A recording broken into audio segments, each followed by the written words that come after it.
Bueno, amigos, estamos otra vez con Javier Fernández de Surfeando el Kali Yuga, que es, como sabéis, doctor en Bellas Artes, músico, tiene el canal de YouTube, es un investigador de todos estos temas que nos interesan relacionados con la tradición, la espiritualidad, el desarrollo personal. Y hoy trae un tema, el título es El Día de la Marmota, que tú sabrás de qué trata, porque yo no lo sé.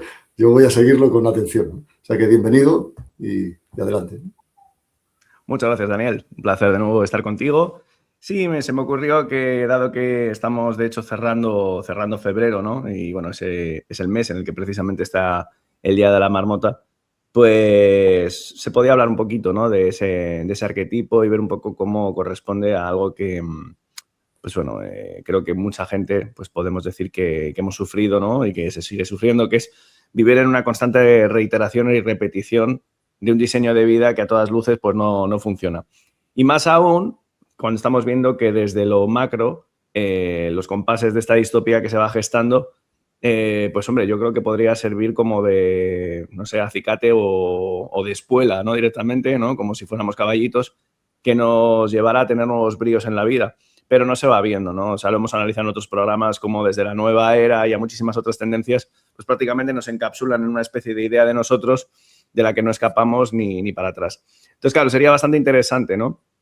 Entonces, esta presentación, que ahora después compartiré, pues bueno, tiene como dos pequeñas partes. La primera, que es más pequeñita, que es un poco hablar de ese arquetipo, ¿no? Que es muy interesante porque la verdad es que revela bastantes cositas. Y luego ya tratar un poco más de lo que son, bueno, pues vías de, vamos a decirlo así, ¿no? De alquimizar, si se quiere, de transmutar esa programación. Y un viejo amigo tuyo y mío, que es el silencio, pues va a tener mucho que hablar, va la contradicción en torno a cómo precisamente poder salir un poco de este Día de la Marmota. Así que nada, si quieres comentarme algo al respecto, te escucho y luego le damos a la presentación. No, estoy a la expectativa. Si quieres, te iré comentando mientras tú vas explicando o presentando. Solo decir que a mí este programa, porque hace bastante tiempo que no hago ningún vídeo en mi canal, me he tomado un tiempo de descanso, ha sido un tiempo de reflexión, de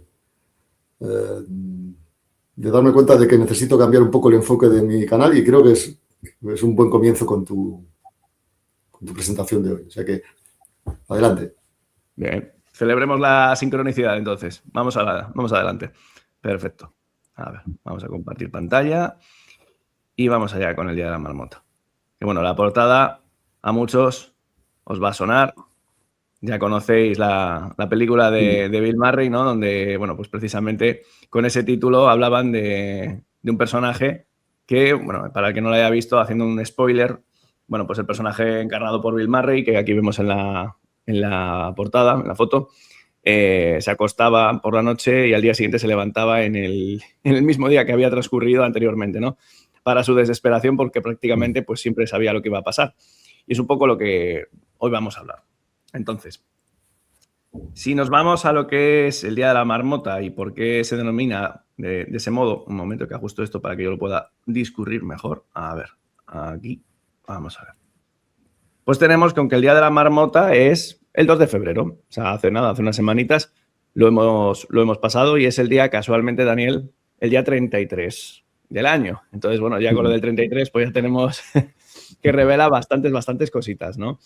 Entonces, bueno, pues hombre, dentro de lo que es la oficialidad, bueno, pues ya vemos aquí, ¿no? Como dicen, no, es un método folclórico usado por los granjeros de Estados Unidos y Canadá para predecir el fin del invierno. Justo coincide más o menos, ¿no? En esa interfaz entre invierno y primavera. Bueno, pues en fin, muchas tesis que personalmente creo que tampoco son de relevancia en este programa y en estos canales como el tuyo y el mío, sino que vamos a ver si podemos escarbar un poco más de profundidad. Y efectivamente, bueno, pues podemos hallar una fuente que para mí es de gran importancia como El poder de la magia de Aingeru García San Martín, que siempre te lo suelo comentar porque, bueno, aún no comiéndome todas sus tesis, tengo que reconocer que el trabajo de investigación es impresionante en torno a lo que revela dentro de lo que es, vamos a llamarlo así, la escultura de nuestro sistema gracias a la participación de religiones abrámicas, muy especialmente del factor J.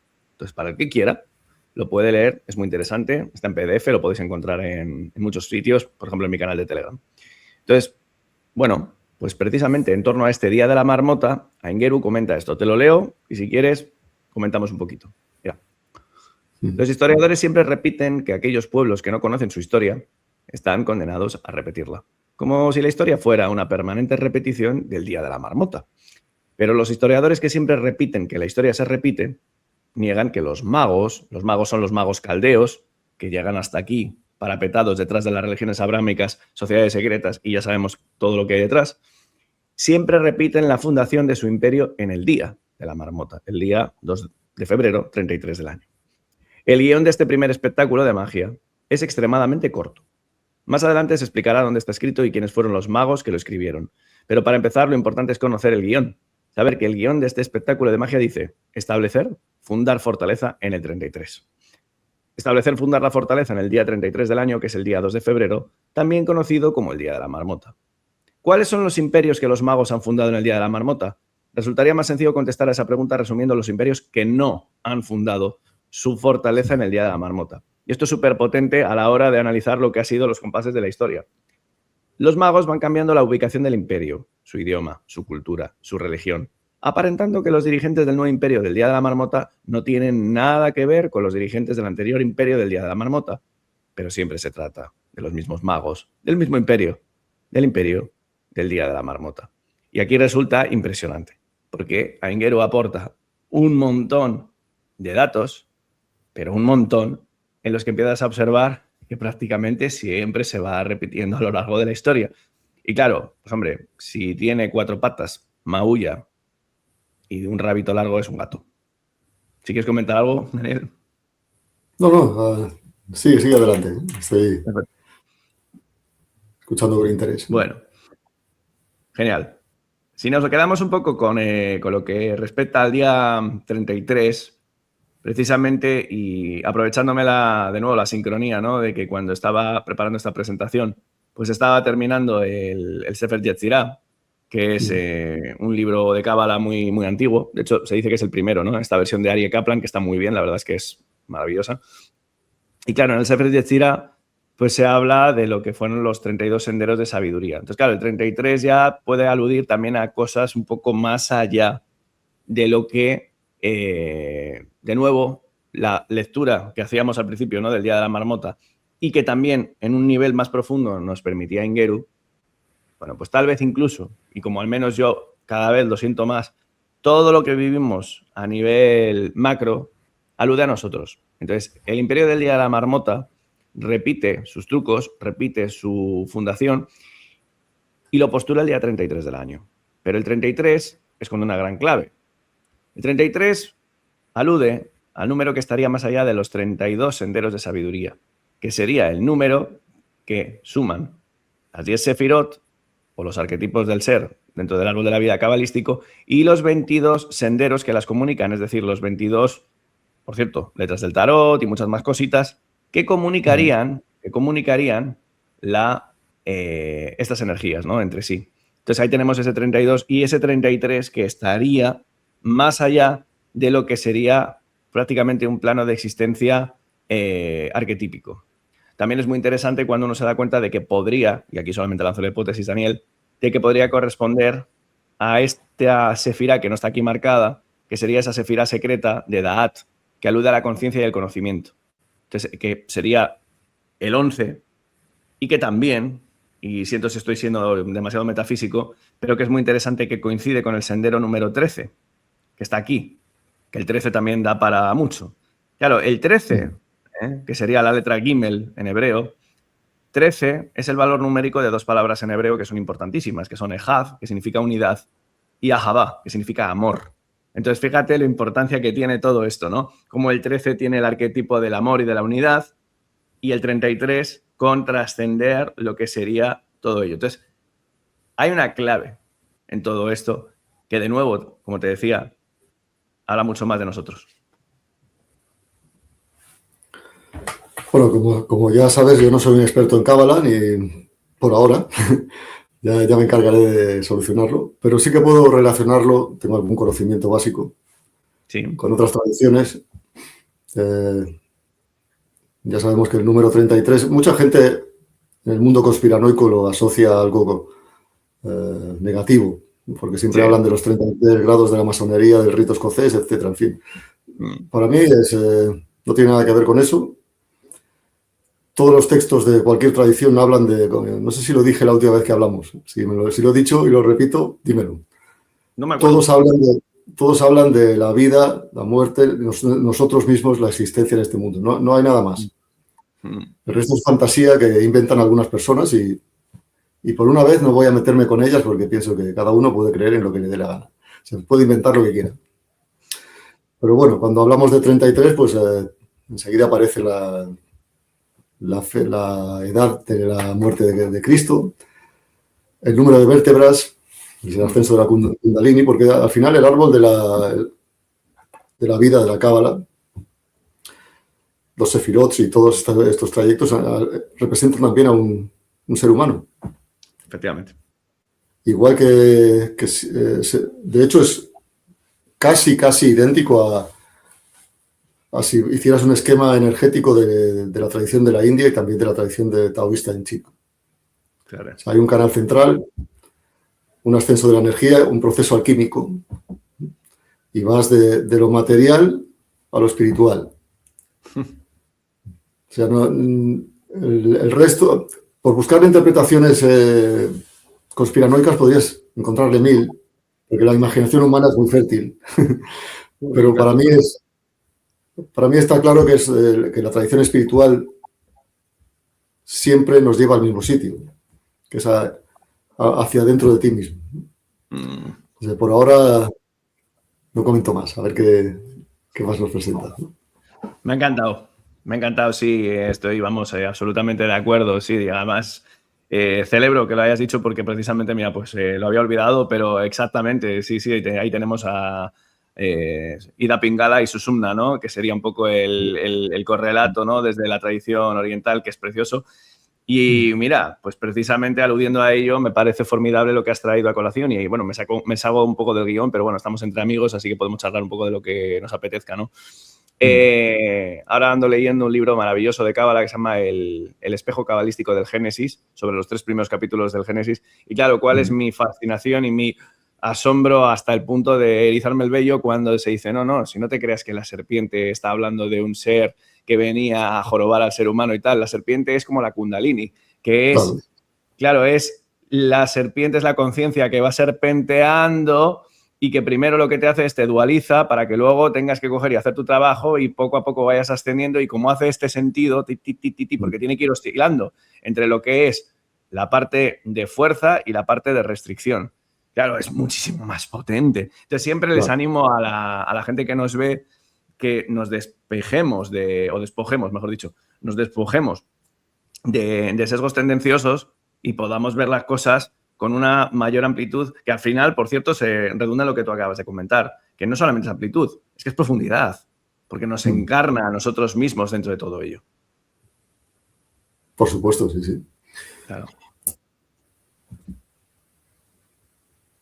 Continuando un poquito, y precisamente para dar un salto a otros temas, comparto algunas de las fuentes, que ya sabes que a mí me gusta compartir mis fuentes, porque yo aquí soy un pequeño portavoz de gente mucho más inteligente y mucho más culta que yo, como puede ser Pedro Bustamante, Giuseppe Nocera, que por cierto, tengo que decirlo, para todos los espectadores os animo a ver la impresionante charla que tuvieron recientemente Jorge Guerra, que también le cito, con Giuseppe Nocera, en el canal de Jorge. Fue una pasada, porque estuvieron hablando de este libro maravilloso de Giuseppe, mientras dormíamos, que relata muy bien, desde vamos a decirlo así, desde el Imperio Romano hasta la actualidad, un poco cómo hemos ido viviendo en ese imperio del Día de la Marmota. Es realmente impresionante, ¿no? Luego La danza final de Cali, este libro de David Icke no me he podido leer todavía, pero todo esto no lo comento precisamente para ahondar en estas fuentes, sino para citar a una frase que me encantó en un directo que hice hace ya un tiempo con él y con Jorge Guerra, Pedro, del canal Saliendo de la Caverna, saludo desde aquí, por cierto, maestro, que me encantó, Daniel, y dijo, lo que se tenía que decir ya se ha dicho, al respecto de, vale, ya sabemos que este sistema es perverso.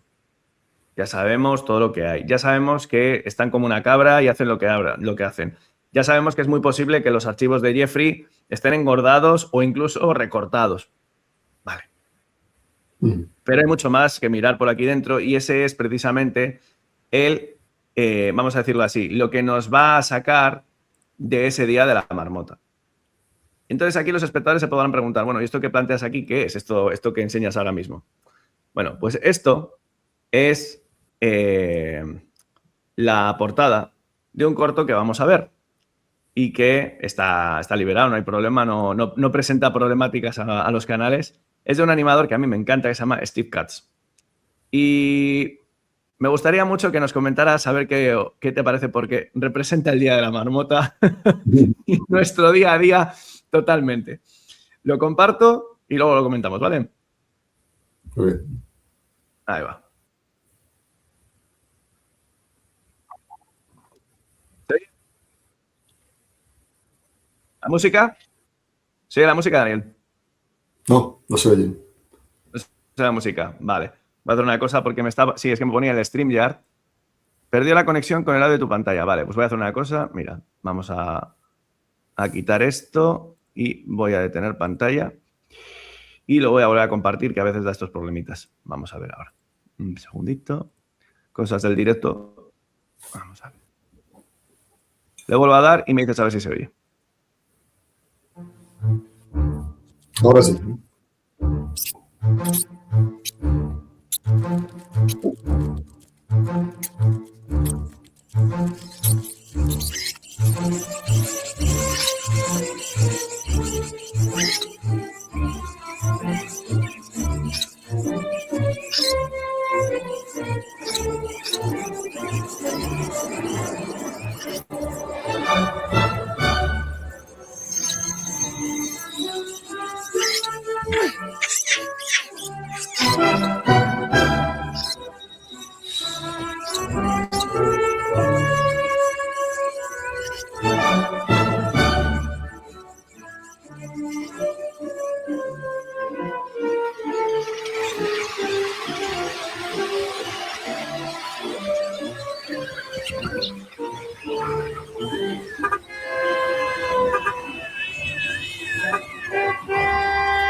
Felicidad. Fantástico, muy bueno. Buenísimo. Genial. Nunca no lo había visto, nunca había oído hablar, pero es precisamente mientras lo estaba viendo, estaba pensando que todo el mundo hoy en día, ya sabes que en inglés se utiliza esa expresión de rat race, la carrera de las ratas, ¿no? Exacto. Todos estamos metidos ahí. Todos estamos en búsqueda de la felicidad y la felicidad nunca la vas a conseguir si la estás buscando. Solo si la sientes ahora, no hay otro momento. Pues, da igual el tipo de fantasía o de remedio que te presenten o que busques tú mismo, no lo hay. Pero bueno. Ahí está el tema. Ahí está exactamente. Y este corto representa precisamente el Día de la Marmota. De hecho, lo he visto unas cuantas veces y siempre descubres cosas nuevas, ¿no? Porque el animador, la verdad es que se esmeró muchísimo en ponerlo con un montón de detalles. Y al comienzo, ¿no? Cuando se ve a los ratones por la ciudad, te vas dando cuenta porque este corto tiene unos 10 años. Y hay varios pósters donde aparece Trump. Y es que, de nuevo, claro que no nos metemos con la ideología política de nadie, pero hay que reconocer que es bastante pasmoso que el sistema te haya puesto a un millonario prácticamente que podríamos decir que encarna el papel, ¿no? de un Loki, ¿no? de un bufón que lleva todo lo que es el epítome del capitalismo a lo obsceno prácticamente y que y que te lo vendan como un libertador es impresionante. Hay que reconocer que es increíble la jugarreta. Ay, Dios mío. Sí. Bueno. Vale, entonces, este corto nos ha permitido dar un salto en lo que es la propuesta del programa, porque lo fácil sería quedarnos en los arquetipos un poco, pues como decía, ¿no? Externos de ese Día de la Marmota, pero bueno, pues precisamente vamos a hablar un poquito de lo que se supone ser humano. Entonces, claro, para ello, pues tenemos estos 3 síntomas, que habría muchísimos más, ¿no? Que retrata también este corto que acabamos de ver, que serían la inmediatez, la inercia y la ansiedad. Yo creo que, vamos, un grueso de la población, por lo menos en países occidentales modernos y con progreso industrial, no viven la vida, quieren vivir, ¿no? Entonces, claro, aquí, pues bueno, para unir un poco los temas, pues he rescatado, nada, un pequeño párrafo del libro Llenaré los 3 mundos de dicha divina, de Swami Satyananda, que la verdad define muy bien prácticamente lo que acabamos de ver, ¿no? Entonces, os lo leo y lo comentamos. En esta era actual de Kali Yuga, de caos e ignorancia, el orden se deteriora, el Dharma. Solo hace falta observar el antropocentrismo obsesivo que padece el mundo moderno en el momento actual y la convicción de que solo aquello que comporta un beneficio inmediato para el hombre tiene algún valor. Hemos creado unas ciudades inmensas, superpobladas, ruidosas, contaminadas y repletas de coches para luego escapar de ellas tan a menudo como podemos, llevando nuestro ruido e hiperactividad a los lugares más alejados. Ninguna civilización conocida ha creado puestos de trabajo mecanizado, falto de creatividad, monótono y degradante. Ninguna civilización contaba con unos hombres tan mansos, y esto es un punto a analizar, para aceptar lo inhumano en la vida cotidiana. ¿Cómo lo ves? Totalmente de acuerdo, genial. Estoy totalmente de acuerdo. Además,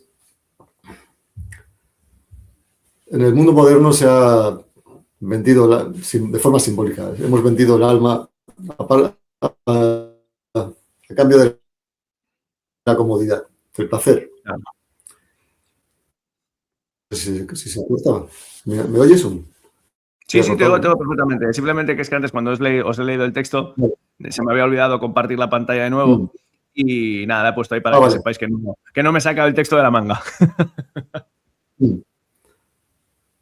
Sí, bueno, cualquier persona que haya visto mis vídeos a lo largo de estos años ya sabe que estoy de acuerdo con lo que dice en su libro. El hombre moderno es débil. No es una crítica, es una opinión personal. Es cierto que hay ventajas con el progreso, tenemos comodidades, tenemos acceso a muchos placeres, entretenimientos, pero hemos perdido un poco la esencia. El otro día, cuando fin de semana estuve trabajando, estuve en otro país,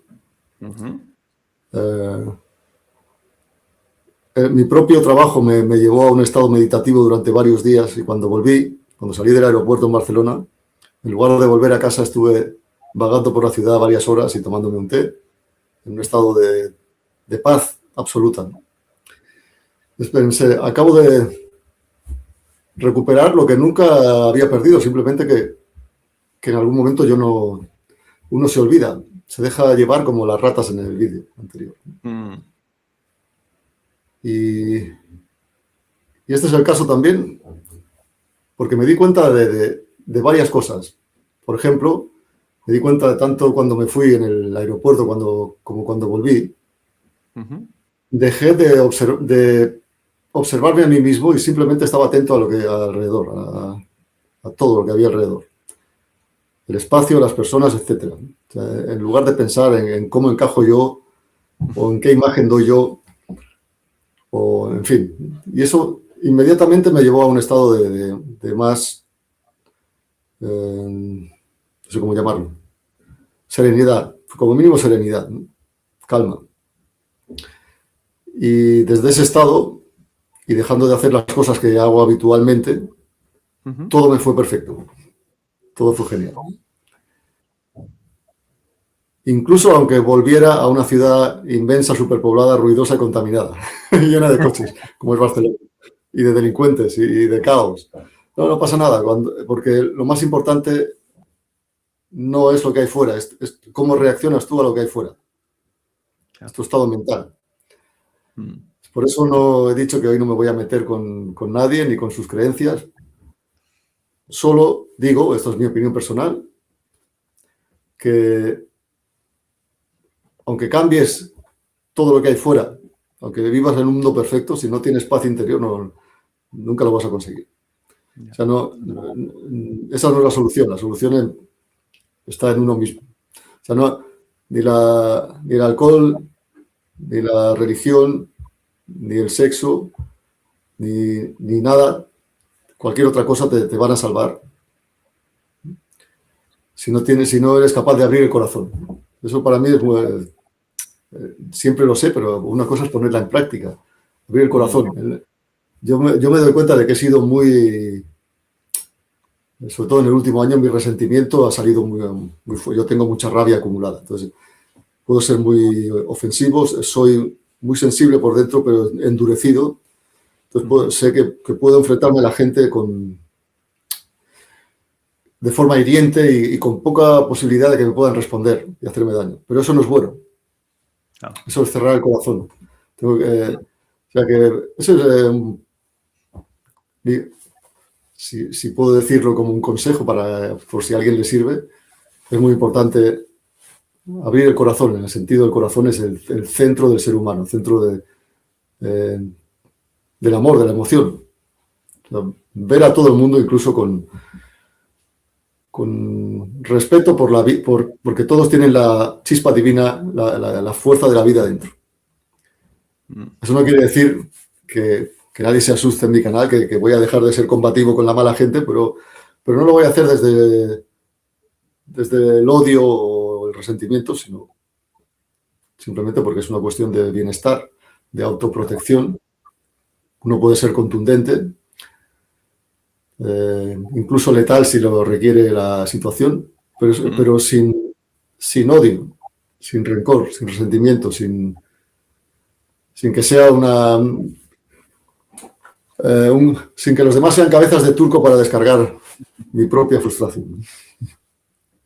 Entiendo. Vamos, muy bien traído y muy emocionante escucharte. La verdad es que se ve que sí, todo pasa, ¿no? Precisamente por un proceso de vaciado, ¿no? O sea, al final todos queremos precisamente expresar una plenitud, pero que, bueno, pues tal vez sea bastante más sencilla, ¿no? No tengamos que aderezarla con tanta cosa, ¿no? O sea, entonces a mí me parece que uno de los valores supremos en los que podemos destacar es, pues eso, la sencillez. No me hace falta hacer unos grandes constructos, entonces porque eso precisamente pues te va poco a poco haciendo que te puedas albergar ahí dentro, ¿no? Como tú bien me estabas expresando. Sí, de hecho, eso cuando la gente hoy en día utiliza el término egregor, o su equivalente de tulpa, que es lo mismo, Ellos también lo utilizan para mí, de forma errónea, porque lo que hacen es crear una especie de mal que está fuera. En este caso, un egregor puede ser algo positivo, puede ser simplemente crear un estado de paz. Y cuando hay varias personas que lo tienen, es bueno. Totalmente. Me alegra mucho que lo digas. Es cierto, ¿eh? Se suele hablar mucho de los egregores desde el punto de vista negativo, pero es cierto, pero uno puede ir creando precisamente esa creatividad y esa visión positiva, no flower power, ni mucho menos, ¿no? Pero que lo acompañe. Mira, de Barcelona, precisamente, creo que de hecho, si mal no recuerdo, Swami, que ya lo hemos puesto, nació allí, si mal no recuerdo, pero siempre te cito a mi mayor referente, a Antonio Blay, que también era barcelonés.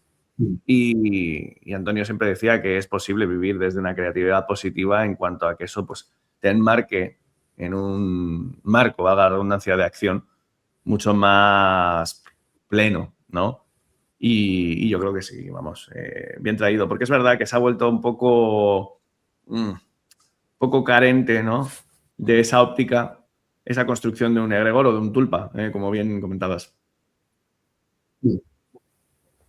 Sí, porque además antes has dicho que el otro día participaste en un programa, no recuerdo con quién era, y dijo, todo está dicho o algo así, has dicho. Sí, Pedro. Todo se ha dicho ya. Pedro, exacto. Tiene toda la razón. Todo está dicho, pero lo que he dicho antes no quiere decir que uno viva en un estado de estupor y que simplemente todo le da igual y aunque pasen cosas malas alrededor, no es asunto tuyo, ¿no? No tiene nada que ver con eso. Simplemente que uno se da cuenta de que exactamente todos ya, muchos de nosotros ya sabemos cómo funciona todo, cómo funciona el mundo, cómo funciona el sistema, pero aún así, eso no es una excusa para que uno no pueda vivir en paz. Ajá. O sea, el cambio empieza por uno mismo.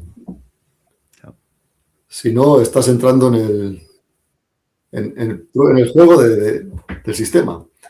Aunque uno se considere de alguna forma despierto y que está luchando contra eso, ¿no? Estás metido dentro del juego que ellos han creado. Pues te comentaba que, claro, precisamente lo que bien describías es eso, es precisamente el Día de la Marmota. O sea, lo que hoy analizamos, ¿no? A lo que le estamos poniendo un poquitín de luz, es eso, es como ese constructo, ¿no? De reiteración. Y claro, la reiteración puede ser lo que tú venías diciendo, que vamos a ser sinceros. A mí me vino un término un poco jocoso, te lo reconozco, que lo llamé morbo apocalíptico. Y es que, claro, el morbo apocalíptico es muy seductor. O sea, el lado oscuro siempre te va a seducir para que intentes indagar. Pero el problema del lado oscuro es que no tiene fondo, o sea, es negro. Entonces, claro, te vas a meter ahí y al final lo único que va a hacer es te va a absorber y te vas a meter ahí y te vas a acabar convirtiendo en ello. Entonces, no tiene ningún sentido, ¿sabes? Bueno, te hace partícipe. Sí. O sea, no puedes meterte en el barro y no ensuciarte. Claro. Tarde o temprano te va a afectar. Y lo digo por experiencia propia también. Pues, de alguna forma, yo creo que siempre defiendo que todas las tradiciones conducen al mismo lugar, por diferentes caminos, porque hay diferentes tipos de personas. Y está bien, pero para mí el camino universal, atemporal, que está desde el principio de los tiempos, es la meditación. La meditación en el sentido más espartano, más desprovisto de parafernalias, es simplemente pararte, relajarte y mirar fuera y dentro, todo a la vez. Eso es lo único que te puede hacer, por lo menos en la mayoría de gente, es lo único que te puede permitir ver la realidad tal como es. Por lo menos lo que tú puedes percibir, sin artificios, ¿no? Sí, a no ser que utilices un método que te desvía del camino, pero bueno, estamos hablando de que estamos poniéndonos en el caso hipotético de que haces las cosas más o menos bien. Entonces ese es el único camino, exceptuando algunas personas que quizá porque tienen muy buen karma, buenas raíces espirituales, pues tienen una claridad mental que la mayoría de gente no tenemos. Y sin ningún tipo de herramienta ellos pueden, digamos que, pueden discernir mejor porque tienen esa claridad mental. Pero el resto, la mayoría de gente no. La mayoría de gente, por lo menos yo no, necesito una herramienta. Una tecnología que para mí es la mejor porque está en todas partes, en todas las épocas, ¿no? Con distintos nombres o de distinto... No es muy diferente. O sea, podrías cambiar a veces la terminología y te encontrarías con él. Es exactamente lo mismo. O sea, por lo menos, y ya te paso a ti el testigo, por lo menos uno debe ser consciente de que una cosa es lo que los seres humanos inventan, sobre todo, sobre sí mismos, sobre la realidad que tienen alrededor, etc. Y otra cosa es cómo es realmente. Y para ver cómo es realmente, uno tiene que despojarse de todo ese bagaje, todo ese peso. Si no, siempre lo vas a tener, es como ver el mundo a través de unas gafas con un color, el tuyo. Totalmente de acuerdo. Totalmente de acuerdo. O sea, al final siempre se esconde esa liberación, ¿no? O sea, todas las tradiciones precisamente apuntan a que es un vaciado, ¿no? Y que llega un momento en el que entras en ese nivel transpersonal en el que, bueno, pues vas viendo que algo se vive a través de ti. A ver, no conozco ni muchísimo menos como tú las tradiciones orientales, pero la figura de un bodhisattva precisamente pues es un ejemplo perfecto de lo que tú estabas comentando, ¿no? De alguien que, bueno, pues te está aquí mostrando y te dice, pero no lo ves. Si es que en realidad es muy sencillo, es que no trates de llenar nada, no hay nada que llenar. Porque como todo es impermanente, pues precisamente simplemente fluye, ¿no? A mí me marcó mucho, ya te lo dije una vez, y creo que es uno de los grandes regalos que me trajo leer a Alan Watts, el concepto de Wu Wei. O sea, a mí el Wu Wei me parece, mira, te lo digo en serio, me resulta emocionante y me parece el mayor regalo posible a la hora de poder vivir este presente alocado. Porque incluso esta locura que estamos viviendo vamos a decirlo así, torna coherente dentro de ciclos vastísimos de tiempo que encima esos mismos ciclos están sujetos a ese Wu Wei. Que de hecho, vamos, me encantaría escucharte un poco y ahora voy acomodando la presentación para seguir, sobre si nos puedes hablar un poco de ese Wu Wei, porque, joder, teniendo en cuenta que tengo a alguien que es experto en esto, pues me encanta escucharte sobre ello. Bueno, para la mayoría de gente sabrá lo que es. Wu Wei es un término chino del taoísmo que normalmente se traduce como no acción o ser espontáneo o ser natural. No de una forma pasiva, no quiere decir que simplemente estás ahí viéndolas venir. No tiene nada que ver porque normalmente la gente no conoce que hay otro término que es Yu Wei, que va asociado. Yu Wei quiere decir tienes que hacer lo correcto. Y después, una vez que lo has hecho, que lo has intentado, que lo has hecho lo mejor que puedes, Wu Wei, ya te desentiendes del resultado. Si tiene que venir, vendrá. Si no, no vendrá. Igual que cuando uno medita, en mi caso el método es simplemente no hay método, simplemente intento no pensar en nada. Simplemente me abro. Si esa paz divina tiene que aparecer, aparecerá. Yo no tengo nada que ver porque yo he salido de ahí, del medio. O sea, yo precisamente al hacerlo quito el obstáculo principal. Pues lo mismo, Wu Wei es eso. Básicamente, para que se entienda, Wu Wei es dejar que las cosas sigan su curso natural.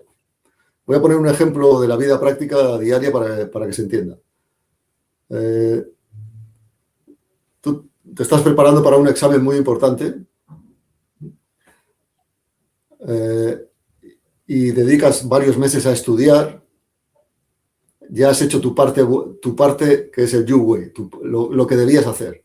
A partir de entonces es Wu Wei. No acción, simplemente esperas a ver qué pasa. Sin ninguna expectativa. Pero normalmente pasará lo que esté de acuerdo con el esfuerzo que hayas hecho. Eso es el karma también. O sea, es como yo siempre digo, si tú plantas un bananero, nacen bananas, no peras. Si esperas que nazcan peras, te vas a frustrar, porque no va a pasar. Por lo menos en el mundo que vivimos. Así, o de una forma que se entienda. Una persona que tiene malos pensamientos de forma habitual y no le pone freno, ni siquiera lo reconoce, o incluso lo disfruta, ¿qué puede salir de ahí? Nada bueno. O sea, ¿qué se puede manifestar ahí? Nada bueno. Pues es lo mismo. Wu-wei es simplemente no oponerse a lo que es natural. Como casi todo el mundo sabrá, el taoísmo se basa mucho en la observación de los ciclos de la naturaleza. Y a su vez el taoísmo influye a toda la cultura oriental. La medicina oriental es taoísmo. Las artes marciales chinas, por ejemplo, están muy influidas por el taoísmo también. Pues en la medicina oriental se siguen, tanto en el diagnóstico como en el tratamiento, se tiene muy en cuenta el horario, la época del año, el tipo de alimentación acorde a la estación, etcétera. Todo eso tiene relación. Los ciclos de la vida, el día y la noche, el yin yang, los 5 elementos, como el ser vivo va pasando por varias fases, igual que una planta. O sea, primero nace, después crece, se desarrolla, madura, empieza a decaer y muere, y de nuevo comienza el ciclo. Eso es el Wu Wei. Hay un ciclo natural del que no podemos sustraernos. O sea, si te pones enfrente, lo vas a pasar mal. Hay gente que tiene algunas creencias extremas, en mi opinión, que piensan que ese ciclo es incorrecto. No puede ser incorrecto. La naturaleza no puede ser incorrecta. E intentar modificarlo no es bueno. Eso es lo que pretenden también los transhumanistas. Y también hay gente que piensa que todo esto es una especie de programación por algún tipo de fuerza divina. Eso no es así. Simplemente es cómo funcionan las cosas en el mundo. Punto. Es totalmente lógico y normal. Claro. Pues fíjate lo importante que tiene el reencuentro con esta sabiduría ancestral para esta época. Por eso a mí me gusta imbuirme en ella. Y por eso te decía hace un rato que este concepto de Wu-Wei y, lo que es un poco la visión taoísta que aprendí de Dan Watts y otros, que tengo muchas ganas de sumergirme, pero claro, no tengo días de 36 horas. Pues llego hasta donde llego. Pero sí que me ayudó muchísimo, ¿no? Porque, claro, en conjunción con algo que ahora, de hecho, voy a compartir, pues te va haciendo darte cuenta de que realmente no tenemos por qué estar luchando. Además, creo que a estas alturas ya se ha comprobado perfectamente, ¿no? Porque en este imperio del Día de la Marmota, como decía Ingeru, ¿no? Y que citaba al principio del programa, pues los trucos de magia están más que claros. Entonces, para deshacer el hechizo, pues precisamente lo que tendrás que deshacer en ti. Lo que pasa es que todavía seguimos teniendo muchas aspiraciones mesiánicas que son inherentes a nuestra época y queremos cambiar el mundo, pero el mundo se cambia en cuanto cambias tú, el observador. Hasta la propia, mira, el otro día hablándolo con Awan, con mi maestro, ya lo estábamos comentando, ¿no? O sea, el experimento de la doble rendija ya lo ha demostrado. O sea, es decir, el observador está modificando lo observado. Y cada vez tengo más un sentir profundo de que en realidad nosotros, al estar viviendo en esta especie casi como de tablero de ajedrez, si se me permite la metáfora, pues uno tiene la oportunidad de mover su ficha. Pero no quieres mover el tablero. Mueves tu ficha. Digo yo. Claro. Bueno. Mira, pues precisamente te comentaba que este concepto de Wu-Wei era muy, muy, muy potente y a mí me ayudó también combinarlo con algo que me parece fabuloso, ¿no? Que es la famosa Trimurti, heredada del hinduismo, ¿no? Y que, bueno, más allá de hablar de lo que son las tres divinidades fundamentales del hinduismo, sobre todo me quiero detener en las gunas, ¿no? En sattva, rayas y tamas. Y es que precisamente, a ver, uno puede tratar de ser sátvico, ¿no? Como tú bien hablabas antes, en estados de meditación que Comparto, por cierto, mucho lo que has dicho. Para mí la meditación tiene que ser espartana, o sea, no se trata de tener grandes avalorios ni parafernalia, ¿no? Puro silencio, en mi caso, si acaso me pongo alguna musiquita porque me ayuda mucho a meterme en esa burbujita y limpiar. Pero claro, sattva tiene que venir acompañado con rayas y ese movimiento, y tamas, que es la propia inercia, ¿no? Porque tiene que haber un carácter destructivo y renovador en la naturaleza. Entonces, claro, cuando tú observas que todo esto tiene una correlación contigo mismo, pero también con el momento en el que estás viviendo, bueno, pues a ver, ya sabemos que nos ha tocado vivir un momento o un contexto que es eminentemente rayásico y tamásico, pero no por ello no veremos la oportunidad de poder precisamente hacer un contrafuerte desde lo sátvico, ¿no? Entonces, claro, esto me lleva a un punto muy interesante, que es el de la ley de la inercia. Y aquí sí que te la leo por si nos quieres comentar, que vamos, sería genial.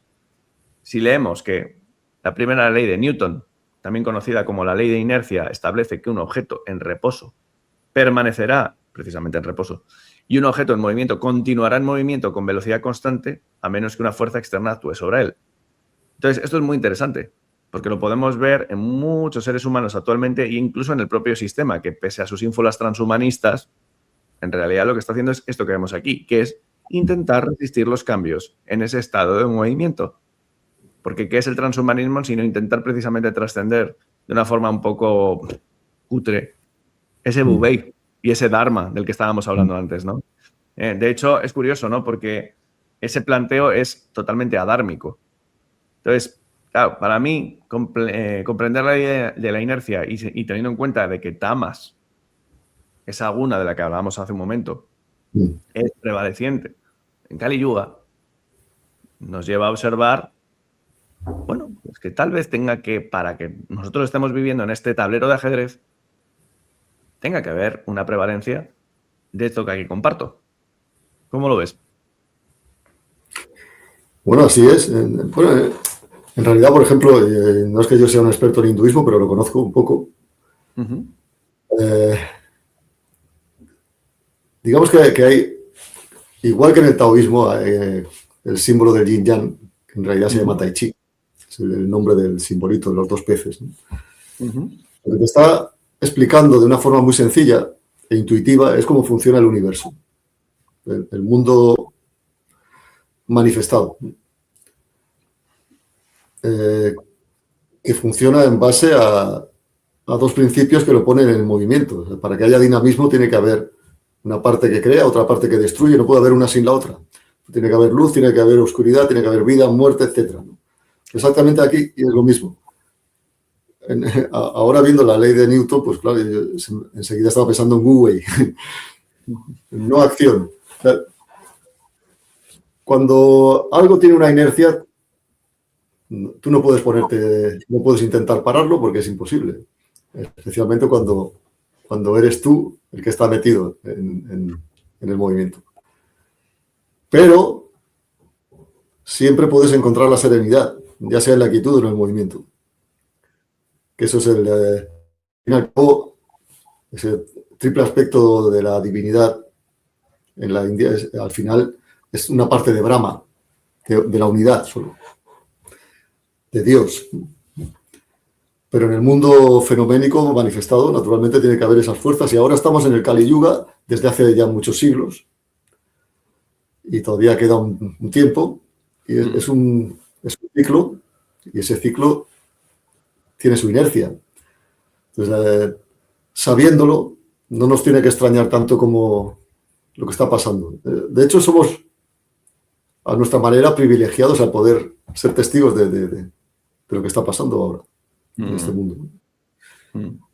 Y más cosas que vamos a ver que más o menos podemos predecir. O sea, cuando la gente dice, no, nunca sabes lo que va a pasar. Bueno, más o menos sabemos la inercia hacia dónde nos lleva el movimiento. Es por pura lógica, no es porque seamos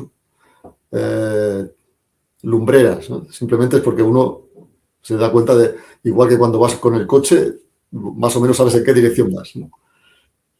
Lo mismo. O sea que, bueno, es todo lo que tengo que decir sobre este tema. Pero bueno, que encaja perfectamente con el Wu-Wei. Está bien traído. Sí, podríamos decir que aquellos seres, ¿no?, que las tradiciones denominaban profetas, no es que fueran videntes, es que era No. gente con un sentido de la lógica muy grande y que podía darse cuenta de que, bueno, pues la deriva llevaba, bueno, pues oye, determinadas señales. Precisamente dentro de esta deriva, y bueno, por hacer un poco, pues oye, también no puedo evitar meter siempre pues cuñas con un poco de ligereza y humor, ¿no? Pues me gustaba precisamente en torno a la inercia hablar del multitasking, ¿no? Y es que a día de hoy, si hay algo en lo que se refleja la inercia, es en la multitarea. Y encima la valoración, ¿no?, que tiene. Me acuerdo que hace ya, no sé, creo que fue 5 años más o menos, tenía una conocida que me decía que si ella no tenía 100 ventanas abiertas en su buscador de internet, se sentía vacía. 100 ventanas, o sea, ahí tengo 2, ¿sabes? Una para el StreamYard y otra para la presentación, me volvería loco. Pero bueno, pero oye, se ve que esa inercia tiene que ser, pues eso, muy excesiva porque no sabemos dónde, Daniel, pero queremos llegar a alguna parte. Entonces, claro, cuando se quiere llegar a alguna parte, tal vez haya que ir deshaciendo estas mecánicas, pero si no se sabe a dónde quiere llegar, pues vamos a empezar a llenar y a llenar y a llenar. Y aquí es donde rescato este pequeño párrafo de un discurso de Ciervo Cojo, que era un chamán de la tribu de los Lakota, que me parece muy potente, al hilo de lo que estamos viendo. Mira, te lo leo. Solo los seres humanos han llegado a un punto donde ya no saben por qué existen. No emplean el cerebro y han olvidado el conocimiento secreto del cuerpo, de los sentidos y de los sueños. No utilizan el conocimiento que el espíritu ha puesto en cada uno de ellos. Ni siquiera son conscientes de ello, y por eso avanzan a trompicones por el camino de la nada. Una carretera pavimentada que ellos mismos nivelan y alisan para llegar más deprisa al gran agujero vacío, esa negritud que hablábamos antes, que encontrarán al final esperando para tragárselos. Y aquí, ya te doy paso, amigo. El otro día, hablando con la psiquiatra Maribel Rodríguez en mi canal, estuvimos comentando cómo el índice de suicidios está por las nubes. Entonces yo diría, ¿es tan valioso esto? Ay, no lo sé. Bueno, es una pregunta que te haces a ti mismo, una pregunta retórica, porque ya sabes perfectamente cuál es la respuesta. Porque, multitasking, resiliencia, mindfulness, cómo se ha pervertido la meditación para ponerla al servicio del sistema, para hacerte seguir en esa carrera de ratas del vídeo, hacerte más eficiente y más enganchado, porque es totalmente imposible que ningún tipo de ser humano pueda hacer nada bien si está haciendo varias cosas a la vez. Es imposible. Entonces, además, esta imagen que has puesto ahora es muy ilustrativa. Ejemplifica muy bien por qué, como decía la cita de antes, el ser humano ha perdido el conocimiento de su propio pensamiento, sentidos, sueños, etc. Porque ha sido sustituido por eso. Sí. Y es adictivo, pero bueno, ya sabemos que todas esas fuerzas operan en nuestra contra, pero yo sigo pensando que tenemos libre albedrío y tenemos capacidad de ponerle freno. Sí. A lo mejor al principio es un pequeño esfuerzo o un gran esfuerzo para un resultado pequeño, pero da igual. Solo la intención es sembrar la semilla, karma. En cuanto empiezas a darte cuenta y das algún paso, ya estás en el camino de no acabar en el agujero negro. Porque el agujero negro no es otra cosa, amigos míos, que la muerte. Para mucha gente hoy en día la muerte es tanto el final de esta locura frenética en la que se han metido, por lo tanto es algo malo, como la única salvación, porque es lo único que te va a hacer descansar, pues desapareces. Y no es nada de eso, ¿no? La muerte es el reverso de la vida y es todo un ciclo. Es triste que haya esa pérdida del sentido trascendente que es inherente en el ser humano. Para mí, cuando te metes en esa carrera de ratas, está claro que al final es el agujero negro y te va a comer, te va a engullir, porque es la desaparición del ego, que es lo que la mayoría de gente aprecia más hoy en día. Y no hay remedio, por mucho que busquen un remedio, no van a conseguir ser inmortales. ¿Cuánto hay que reflexionar con lo que has dicho? Porque te estaba escuchando y me venía a la mente nuestro amigo Peter Thiel, Elon Musk, todos los que hablamos hace un mes y pico, ¿no? Con respecto a la iluminación oscura, ¿no? Y sus promesas de eternidad, ¿no? Y es que a veces incluso uno fantasea y se deja llevar y dice, madre mía, si es que las promesas de eternidad material del transhumanismo esconden algo súper perverso, porque tú imagínate verte en esta vorágine desatada y desbocada y encima no poder morir. Cuidado, ¿eh? Telita. Ay, por cierto, que estuve viendo el vídeo que hiciste con esta mujer, psicóloga. Me gustó mucho. Me gustó mucho cómo explicaba todo también. Y es cierto. El discurso de que vivimos en la mejor época de la historia y que, bueno, todo el discurso progresista, que no es otra cosa que una zanahoria para el burro, para llevarte hacia adelante siempre, pero nunca vas a llegar a comerte la zanahoria. Todo ese discurso se viene abajo en ese estado del bienestar. Cuando vemos el índice de depresión, ansiedad y suicidios en las sociedades del primer mundo. La enfermedad mental. Yo creo que mucha gente, espero que cada vez más se dé cuenta de que algo no funciona. Aparte del mensaje y la propaganda, hay algo que no funciona, porque es antinatural. Es todo lo contrario del Wu Wei. A ver qué te parece esto.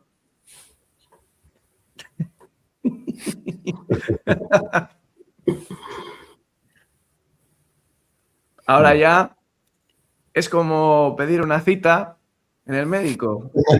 El que era, lo comenté en otro programa hace poco, el que era mi mejor amigo, que le tengo mucho aprecio todavía, pero recuerdo que la última vez que hablé con él fue hace mes y medio y me dijo, sí, creo que para finales de marzo igual tengo un hueco para... Y yo, pues nada, qué bien, ¿no? Y es que es algo que yo creo que lo estamos viendo, ¿no? O sea, a día de hoy, y no estoy cayendo en el morbo apocalíptico porque estamos haciendo un poquitín así, un entremezclado entre lo que hablamos al principio del programa y estos compases. Como tú bien decías hace un momento, tampoco podemos perder de vista el hecho de que porque tengamos una actitud positiva y creativa para la vida, vayamos a cerrarnos los ojos a una evidencia. O sea, entonces, claro, vale, ya sabemos que sí, que hay mucho fuera, que es complejo. No hablemos del fenómeno de los Terians, que ya es como, ¿no?, la vuelta de tuerca al wokismo, ya es una locura. Pero a mí esto sí que es lo que más me puede precisamente ocupar, más que preocupar. Prefiero que me ocupe. Y es el cultivo de algo tan valioso como la amistad. Porque la amistad está totalmente teñida de amor. Entonces, claro, cuando vas viendo, ¿no?, que la complicación que a día de hoy reviste hacer amigos, pues claro, va un poco seguido precisamente de este planteo que me parece muy interesante.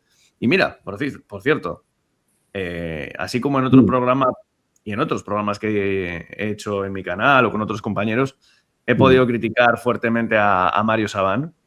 Ya sabéis que aprecio mucho su trabajo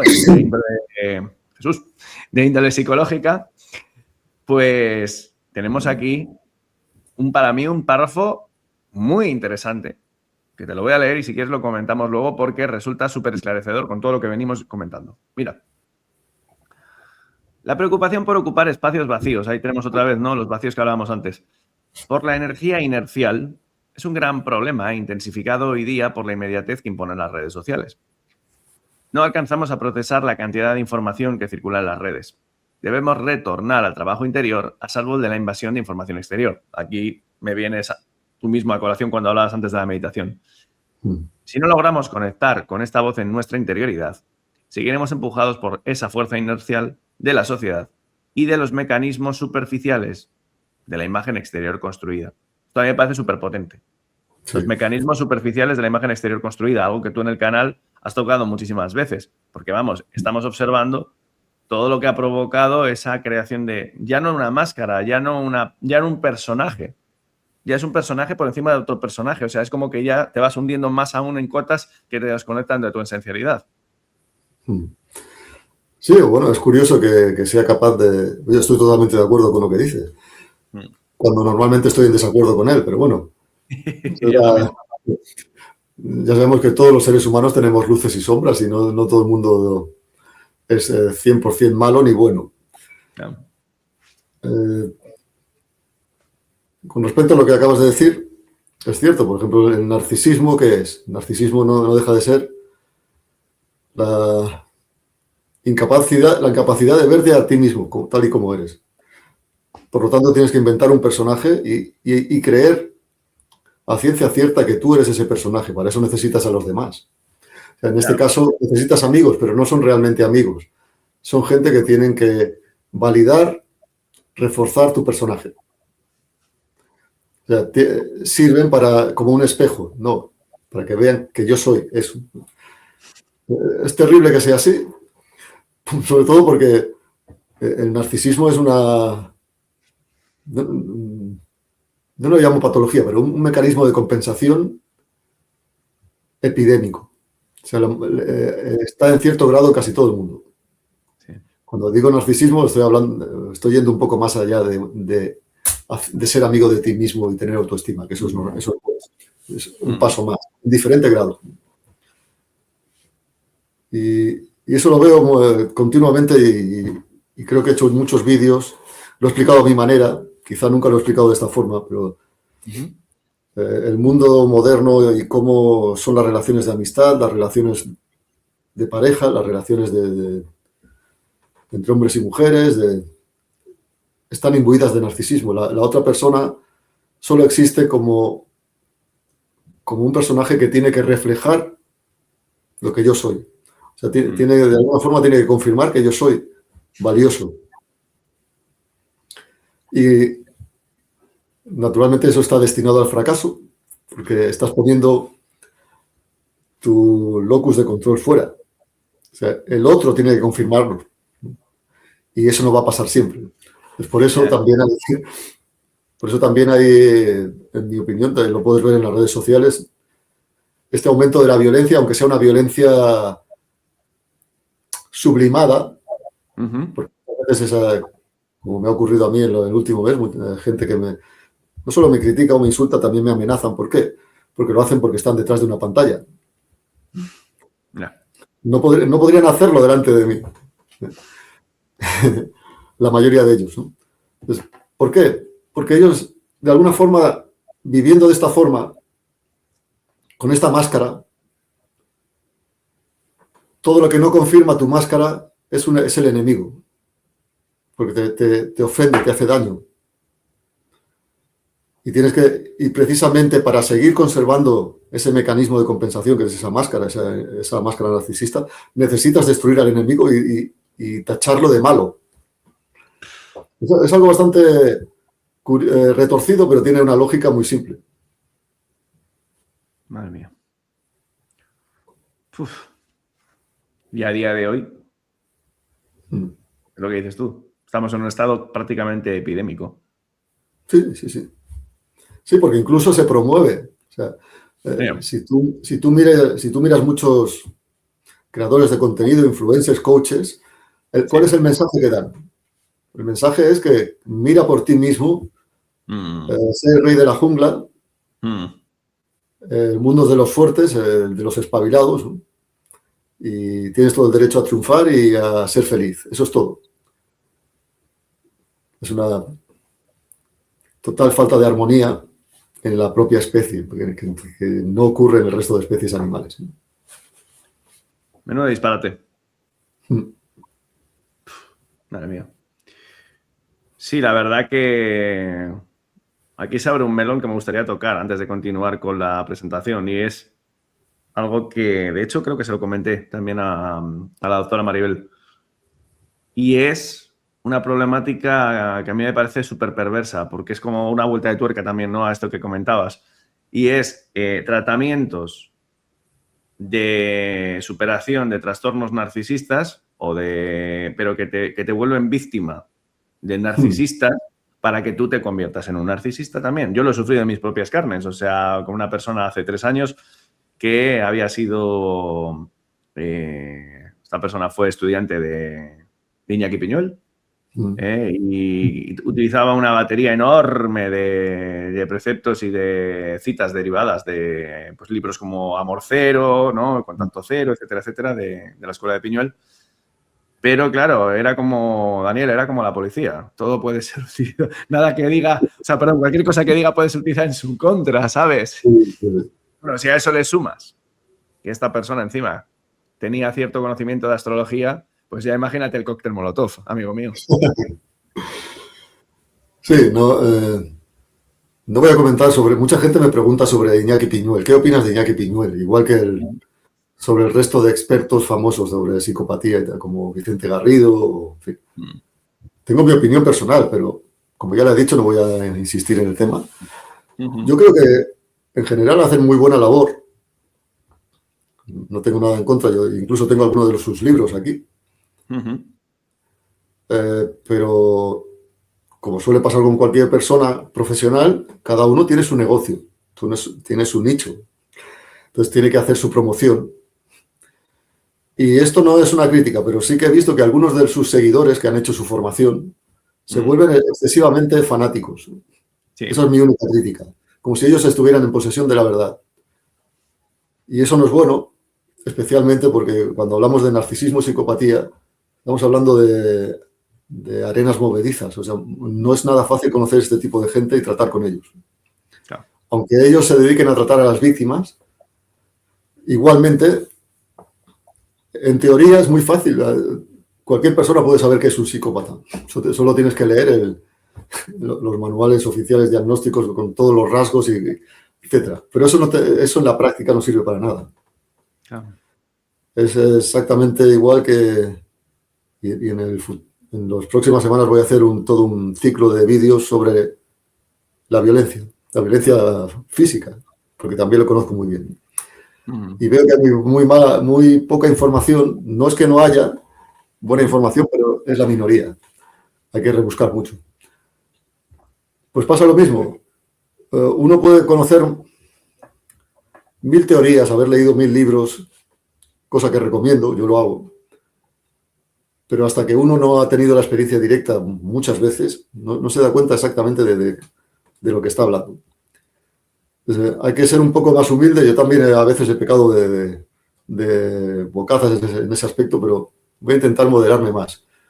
Porque yo puedo equivocarme en algunas cosas, tener opiniones que son mis opiniones personales, pueden estar equivocadas, pero cuando hablo de ciertos temas que conozco bien, que son pocos, ahí estoy seguro porque no solo lo he estudiado, he tenido la experiencia directa muchas veces, lo he padecido. Lo he aprendido con sudor, sangre y lágrimas.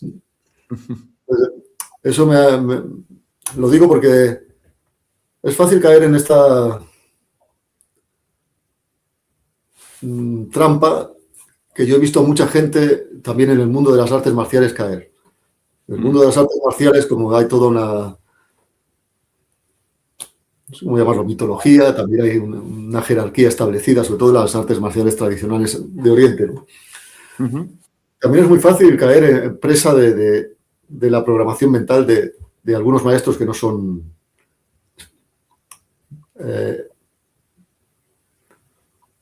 no son tan buenos como podría pensarse, ¿no? Porque hay de todo en todas partes, ¿no? Y también te das cuenta de que se produce el mismo fenómeno y a veces algunos de sus seguidores, instructores, alumnos, etcétera, tienen esta actitud fanática. No, nosotros tenemos la enseñanza auténtica, ¿no? En fin, no, eso no es así. A veces uno se deja influir porque hay una especie de, aunque no sea de forma consciente, hay una especie condicionamiento operante. O sea, esa labor de enseñanza a veces errónea, lo que hace es crear una respuesta en base a castigo-recompensa, ya programada para tu propia conveniencia. En este caso funciona también. Funciona en todos los ámbitos de la vida, ¿no? Cuanto más uno tiene que ver con aspectos que se relacionan con los demás, cuando uno tiene cierta influencia con los demás, siempre está, de alguna forma, siempre está actuando, aunque no te des cuenta.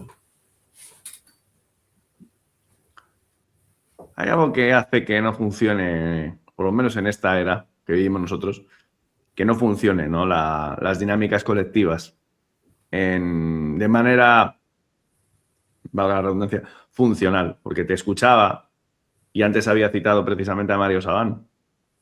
Y es que Mario Sabán, que yo no dudo de su carácter académico y de su capacidad, mejor dicho, académica, pero claro, ha creado un ejército de seguidores y algunos de ellos bastante fanáticos que se arroban a comentar que prácticamente toda la tradición cabalística está resumida en la obra de Mario y no es así.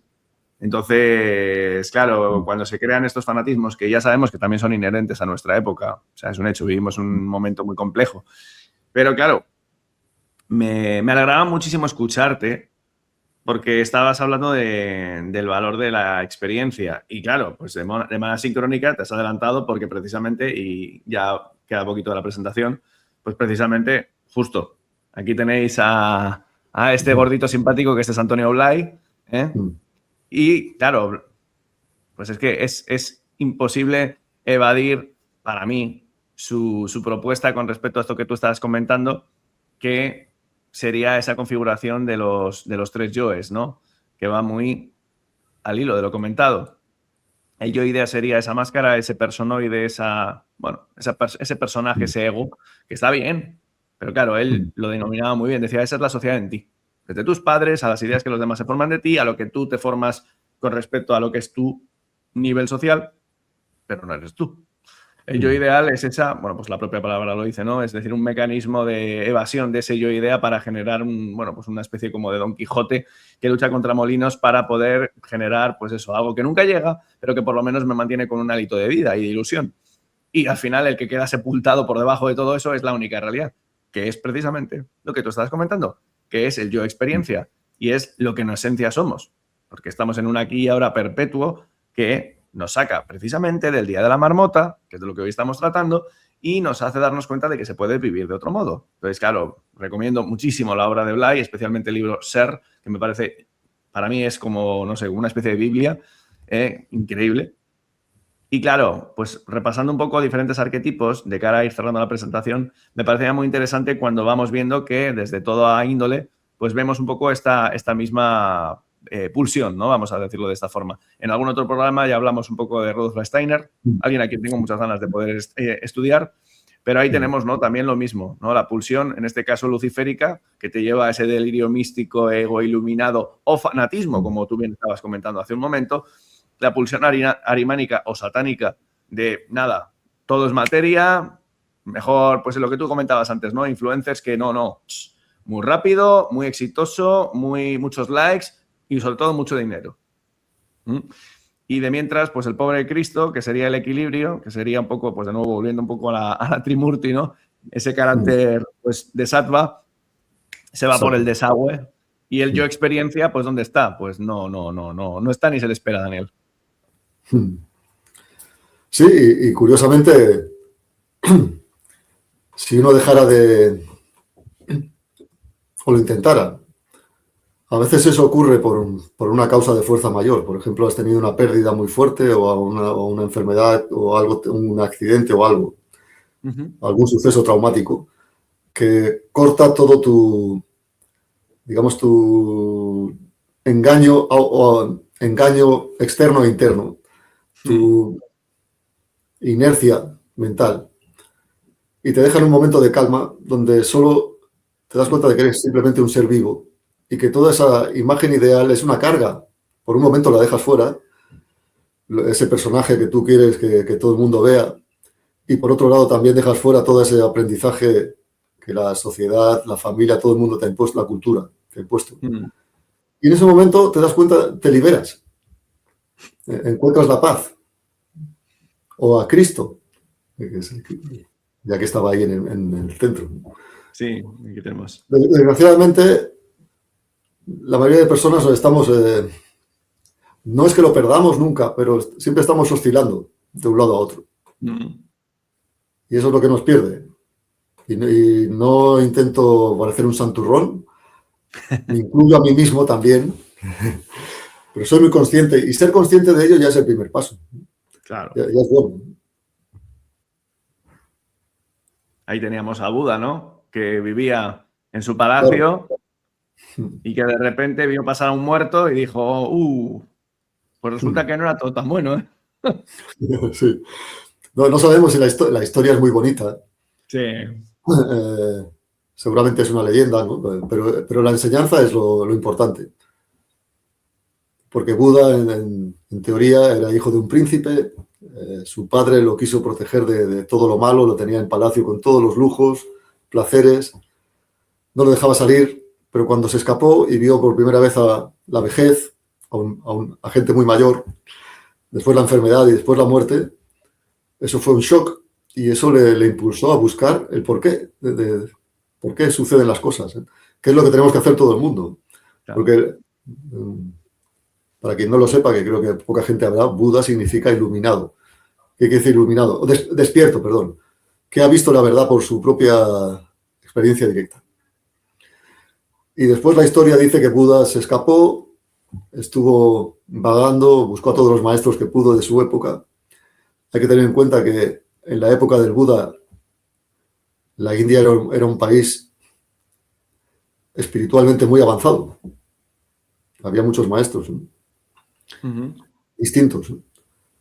Y bueno, lo probó todo. Pasó de un extremo de la vida anterior en palacio, de vivir simplemente disfrutando de todo tipo de placer, sin ninguna preocupación. Tenía todo lo que podía desear una persona, lujos, comida, mujeres, en fin. Pasó al otro extremo, al extremo del ascetismo, del sacrificio, de la automortificación. Y llegó un momento, cuando estaba al borde de la muerte, en que se dio cuenta de que ninguno de esos dos extremos, que son más o menos lo que has dicho tú antes, te llevan a la sabiduría. Se dio cuenta de que uno en este mundo debe cuidarse porque nuestro cuerpo físico lo necesitamos mientras estamos aquí. Alberga nuestro espíritu. Y para poder cultivarte tiene que estar sano, nuestra mente y cuerpo. Y un día simplemente decidió sentarse debajo de un árbol y pensó, bueno, hasta que no vea la realidad, hasta que no conozca la verdad no me levanto. Él era otro tipo de ser humano, era muy valiente, él estaba dispuesto a morir para conseguirlo.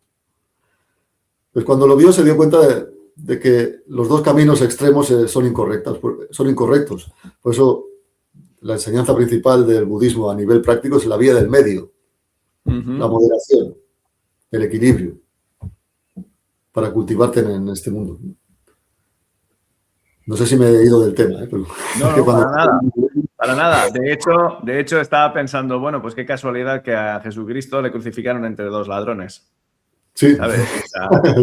Entonces, claro, de hecho, te diré y te confieso, no tengo ningún problema en decirlo porque reconozco que empecé a leerlo y dije, buah, esto es demasiado complicado. No complicado, profundo, y yo todavía tengo mucho que asentar. Me compré hace meses el Fundamentos de la Vía Media de Nagarjuna y dije, buah, chaval, deja esto, que todavía tienes mucho que asentar para poder realmente integrarlo, porque fue como, buah, esto es impresionante.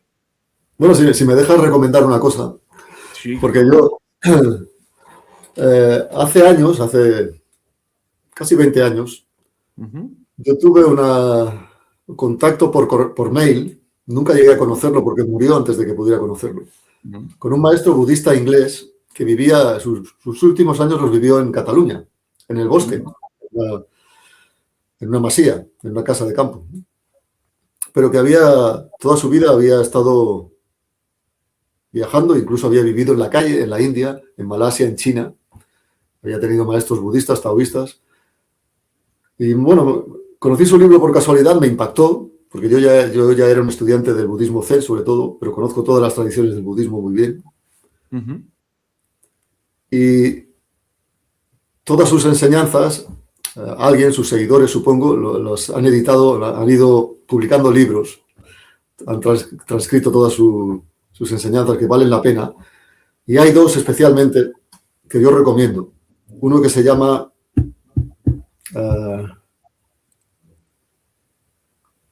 ahora no recuerdo exactamente el título, pero lo tengo por aquí, lo puedo buscar. Voy a decir el autor, la gente que lo busca en Amazon, se llama... tenía un nombre chino, a pesar de que era inglés. Un nombre que seguramente le pusieron en China. Era Shan, S-H-A-N, Shan Jian. Ujú. Sí. No sé si se puede escribir aquí, que se vea. Shan, S-H-A-N. Sí. Jian, J-I-A-N. J-I-A-N. Sí, todo junto. Shan Jian. Y después Da, tal como suena, D-A, Shi, S-H-I. Shan Jian Da Shi. Vamos a ver si encuentro. A ver, un segundo. Y tiene un libro básico muy barato que todo el mundo puede conseguir en Amazon sobre el Dharma. A ver, un momento. Y otro sobre el Chan, el Zen. Chan es la palabra china para Zen. Vale, en formato de preguntas y respuestas. Es fantástico. Para mí es de... Y tengo una literatura sobre budismo muy amplia aquí.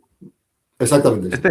Dharma para los perplejos fue el primer libro. Fantástico. Genial.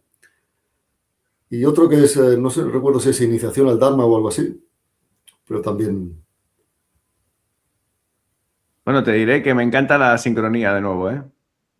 Porque te diré que llevaba bastante tiempo pensando, tengo que buscar cosas sobre budismo, porque es una tradición que apenas he podido profundizar y de repente, bueno, pues como siempre parece que todo está conectado, ¿sabes? Es un pensamiento que yo estaba internamente y de repente hacemos este programa.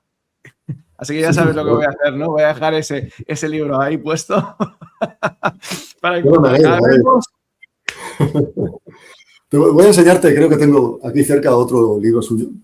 Dale, a ver si. Este del que has mostrado tú antes, para iniciarse, se llama Despertar al Dharma. A ver, un segundito. Este es muy bueno también. Despertar al Dharma. Se lo recomiendo a todo el mundo, que creo que cuesta como 7 euros en Amazon o 7 u 8 euros, y vale la pena. Vale, voy a buscarlo ahora mismo. Él era un maestro budista de la... era taoísta y budista de la tradición, de las 3 tradiciones principales, o sea, de la Zen, Mahayana, Vajrayana, del budismo tántrico, y también del budismo original Theravada, el budismo antiguo. Y él siempre decía que en realidad al final no había diferencias, eran simplemente diferentes colores, porque hay diferentes tipos de personas. Y yo le robé siempre, cuando hablo de budismo, utilizo una idea suya, se la robé. El que compre sus libros verá que lo he sacado de ahí. Él siempre decía, la mayoría de gente hoy en día no entiende lo que es el budismo. El budismo no es una religión, no es una filosofía de vida, no es una terapia ni es un estilo de vida. Es una herramienta para ver tu propia naturaleza. Siempre decía. Y una vez que la ves, no necesitas el budismo para nada. Es una herramienta.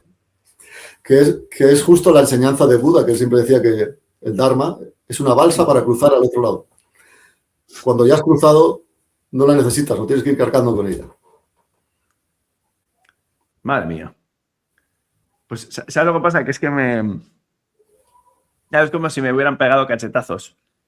Claro, ahora que andaba... Claro, ahora mismo llevo una temporadita revisando textos cabalísticos, ¿no? Pero más que nada porque yo voy pues, precisamente siempre surfeando entre diferentes tradiciones intentando encontrar un cierto sincretismo que me ayude.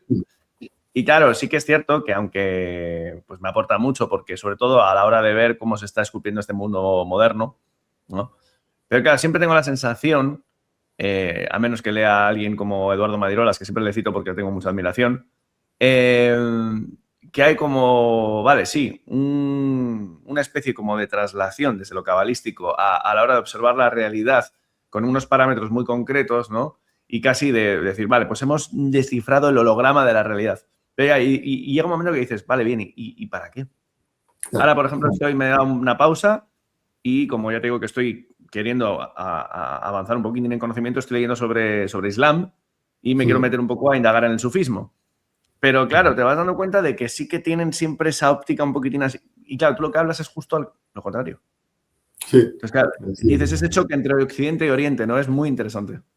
Sí, eso que yo, como te habrás fijado, yo no critico la tradición occidental porque de hecho me interesa. Yo también la estudio, sobre todo el cristianismo. Claro. Tengo libros aquí sobre sufismo también, etc. Al contrario, a mí me encanta.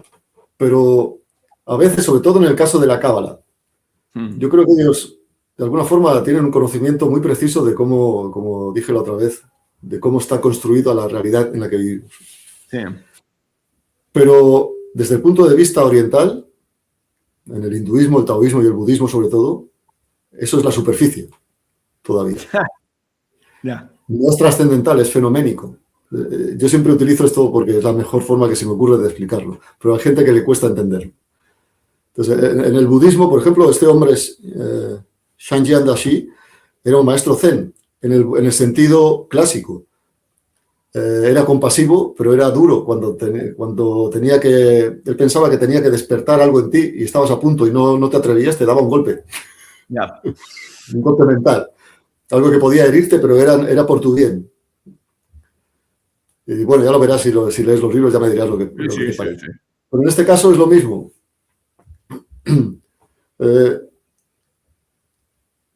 Podemos hablar de cómo está montada la realidad en nuestro mundo. Pero ¿cuántos? En el budismo se habla de millones de innumerables mundos y dimensiones, todas sujetas a karma, todas sujetas a varios ciclos de creación y destrucción. Y conocer todo eso está muy bien, pero no te libera. Porque fijaos, por ejemplo, que en los sutras, en las enseñanzas de Buda, se supone que fueron memorizadas por sus primeros discípulos y después se escribieron. Sutras son los clásicos, los textos clásicos. Casi siempre comienzan de esta forma. Y el Buda estaba en tal sitio, en tal montaña, ante una asamblea de 100.000 humanos, asuras, devas, titanes, dioses, nagas, serpientes, en fin, duendes, fantasmas, demonios, en fin. Es simbólico, lo que quiere decir es que cualquier tipo de ser aspira a la realidad última. Y eso es el Dharma. Y yo vengo de la tradición del monasterio Shaolin, que hoy en día, por desgracia, es una atracción turística solo, pero en su época, hace siglos, en China, era el monasterio del imperial. O sea, el emperador iba allí. Y allí se enseñaba el Dharma. El Dharma es la enseñanza sobre la realidad última. Y cualquier persona que fuera sincera era aceptada. Daba igual si no tenías que ser budista. Podías ser taoísta, confucianista, musulmán, hinduista, cristiano, o no profesar ninguna religión. Tú ibas a recibir la enseñanza, el método para percibir de forma directa el Dharma, la realidad última. Por eso, para mí, el budismo es como la base a partir de la cual, como es lo que conozco más, puedo investigar todo, porque además yo he practicado, lo he puesto en práctica. Por experiencia directa. Entonces, a partir de ahí, mucha gente se ofende porque yo juzgo a veces a otros, pero tiendo a juzgar de forma positiva a todas las tradiciones porque debajo del lenguaje y la simbología propia puedo ver el mensaje común. Sí. O sea, puedo quitar el polvo y la paja. Excepto algunas cosas que ya comenté, con las que me he metido mucho, porque ahí lo que veo ya es un autoengaño. Entonces yo no... en el budismo tampoco te tienes por qué callar por no ofender. Eso es una opinión. Hoy ha soltado mi diatriba. No, yo estoy encantado. De hecho, te estoy viendo súper enérgico y me está encantando. O sea, vamos, maravilloso. No, me encanta. O sea, yo ya sabes que además también soy un tío muy enérgico y me gusta. Oye, y fabuloso. O sea, y vamos, precisamente si estábamos hablando del Día de la Marmota, es porque en este programa lo que trato de, ¿cómo te lo podría decir? De azuzar, si se quiere, ¿no? Es eso, ¿no? Y claro, muchas veces para azuzar, pues todo pasa por lo más simple, ¿no? O sea, es decir, el punto en el que se encuentran la chispa y el carbón ardiendo de hecho, es pues como la rueda del Dharma, ¿no? O sea, el eje es vacío. Entonces, mira, precisamente antes de terminar, pues tengo dos pequeños textos que me gustaría leerte y luego comentarlos. Y ya tengo apuntados los 2 libritos, ¿eh? Mira, voy a compartirte pantalla. Esto me lo pasó una amiga y suscriptora, Belén, a la que tengo muchísimo cariño, y me encantó. Entonces dije, oye, pues de cara a cerrar la presentación, pues vamos a hablar del centro inamovible y luego un poco del silencio, con una poetisa hindú. ¿Eh? Te los leo los dos y hacemos el cierre. Mira, el centro inamovible. Toda tradición iniciática habla de un centro, un punto interior que no se altera con el ruido externo. El estoico lo llama fortaleza interior. El simbolismo lo representa como el centro del círculo. Quien vive desde ese centro no es indiferente, pero tampoco es arrastrado. Siente, piensa, actúa, pero conserva estabilidad. No depende del aplauso, ni se quiebra con la crítica. El centro no se encuentra fuera, se construye mediante disciplina, reflexión y coherencia. Es el resultado de muchas renuncias silenciosas y decisiones conscientes. El centro es equilibrio, es dominio de sí. En ambos casos es soberanía interior. Cuando el centro es firme, el mundo puede moverse sin desestabilizar el alma. El individuo se convierte en punto de referencia, no por imponer, sino por ser. El verdadero poder no es controlar lo externo, sino permanecer íntegro en medio de ello. Por eso esto es tan importante y estas enseñanzas son tan vitales en la actualidad. O sea, aunque también tengo muchas diferencias con él, con Emilio Carrillo, pero tengo que reconocer que cuando dan el clavo, dan el clavo. Y como ya le oí decir hace muchos años, en este huracán de magnitud aceleradamente creciente, como le gusta decir a él, lo mejor es situarse en el ojo, porque ahí las cosas están sin movimiento. Y qué mejor ojo que precisamente, pues, vamos a aludir al silencio con este precioso poema de esta poetisa hindú y ya te doy paso. Mira, el habla necesita compañía, el silencio necesita soledad. El habla quiere conquistar a los demás. El silencio quiere conquistarte a ti mismo. El habla crea amigos y enemigos. El silencio es amigo de todos. El habla necesita respeto. El silencio tiene ya este respeto. El habla está relacionada con la tierra. El silencio es trascendente. El habla educa. El silencio exalta. El habla tiene limitaciones. El silencio es ilimitado. El habla es humana. El silencio es divino. Mientras hablas, te oyen otras criaturas. En silencio, puedes oír al Creador. El silencio te lleva a la quietud de la mente, luego a la introspección, a la purificación y finalmente a la liberación. Denma Panduranga. Una maravilla. Genial, fantástico, ¿no? No tengo mucho que añadir porque yo creo que es un gran colofón al programa de hoy. Solo una cosa, que el silencio es mental. O sea, es el silencio principal, porque solo dejar de hablar, callarte, que ya es un paso para mucha gente, incluso para mí, o para mí más que para otros, debería callarme más a menudo, pero lo más importante es el silencio mental. Porque si el discurso sigue dentro de tu mente, y esto también lo aprendí del budismo, en el budismo se dice que el karma se genera por pensamiento, palabra y acto, acción. Pero de los tres, el más importante es la mente, porque la mente es el impulsor del resto de actos, ¿no? Por eso he dicho antes que la mente es donde se siembra todo. Si tienes semillas de compasión, de respeto por los demás, de eso solo puedes nacer buen fruto y además es bueno para ti. O como decía el sexto patriarca del budismo zen en China, que se llamaba Huinen, el famoso Huinen, que daría para un programa explicar su historia porque es muy inspiradora. Él decía, si tienes buenos pensamientos eres un ángel, si tienes malos pensamientos eres un demonio. Ya está, es así de simple. Si no tienes pensamientos, dejas de ser. Eso es la clave del budismo Chan, el Zen, Ya sé que suena simple, mucha gente le da miedo, piensan que es una especie de vacío donde uno se extingue, que es algo terrible, pero no es así. Es dejar de pensar. Cuando dejas de pensar, desapareces del mundo fenoménico. El pensamiento crea todo. Y por eso he dicho al principio que voy a dejar de ser tan faltón, tan follonero, por el propio bien de todo el mundo y mío. Centrarme más en eso, porque no, es incoherente de alguna forma y para uno poder ayudar a los demás tiene que tener cierta coherencia. Lo que uno piensa tiene que manifestarse fuera. Y ya está. Y ahora te agradezco muchísimo la presentación y te dejo ya que añadas lo que quieras y despidas el programa. La verdad es que poco puedo comentar. Lo he disfrutado muchísimo, me ha gustado. Vamos, siempre charlar contigo es un placer. Si bien es cierto que hemos estado con mucha energía y lo celebro porque, vamos, son temas que me parecen súper relevantes, ¿no? A veces uno se mete en demasiadas disquisiciones sobre lo que está pasando, ¿no? Como hablamos al principio del programa.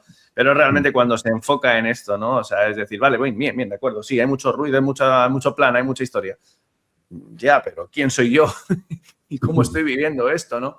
Entonces, por ahí pasa, ¿no? O sea, poner el foco en el sujeto que somos cada uno de nosotros me parece importantísimo. Y siempre he comentado, de hecho, que estos contenidos son los que más me apasionan. O sea, me parece que todo pasa por ahí. Así que, vamos, celebrarlo. De hecho, no me puedo resistir a leerte nada, una frase, simplemente que era el final de la presentación y que se me olvidó comentar. Y es que recientemente estuve viendo la película Metrópolis de Fritz Lang. Maravillosa película, ¿no? Y en esa película, desde el inicio hasta el final, en una secuencia preciosa, hay una frase categórica que dice: el mediador entre la cabeza y las manos debe de ser el corazón. Entonces, por ahí pasa todo, ¿no? Por ese pequeño, esa chispita que todos tenemos ahí. Así que, Daniel, un placer. La verdad es que te agradezco muchísimo, también, por cierto, la sincronía del tema del budismo, tengo muchísimas ganas. Y nada, pues ya sabes que tanto sea en tu canal como en el mío, seguimos. Nada, muchas gracias, lo he pasado muy bien también porque a mí me apasionan estos temas. En general, no sé qué pensará la gente que vea el vídeo, me gustaría que lo comentaran, ¿no? Si son amables. Cuando yo hablo si me centro en estos temas tan negativos sobre la situación del mundo, teorías de la conspiración, que no lo son, que es la realidad, uno acaba un poco excitado. En cambio, si yo hablo de estos temas, acabo más tranquilo. Acabas con más paz interior. ¿Por qué? Simplemente por lo que he dicho antes, porque es lo que estás sembrando en tu mente. Claro. Pues yo soy consciente de cómo funcionan las cosas, pero bueno, hay una parte de quietud que todo ser vivo tiene y al que tenemos acceso si queremos, si ponemos un poco de esfuerzo. Espero que eso sea un mensaje positivo, ¿no? No es que yo sea un buenista New Age, no lo voy a ser nunca, pero no hace falta. Incluso hay cosas que ellos pueden decir que son correctas. Entonces, nada, este es el mensaje que quería decir, que al fin y al cabo